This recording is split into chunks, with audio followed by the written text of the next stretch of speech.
ద్వాపర యుగమున గోపాలునికి వేలుకి రుధిరము వచ్చేనుగా. చూసిన ద్రౌపది చీరను చించి వేగమే వేలుకి చుట్టేనుగా.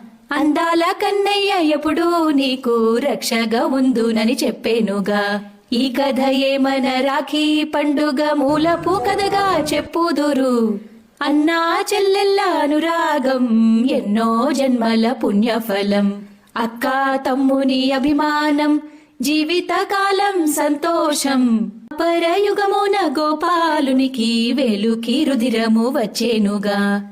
చూసిన ద్రౌపది చీరను చించి వేగమే వేలుకి చుట్టేనుగా. అందాల కన్నయ్య ఎప్పుడూ నీకు రక్షగా ఉందునని చెప్పేనుగా. ఈ కథ ఏమన రాఖీ పండుగ మూలపు కథగా చెప్పుదురు.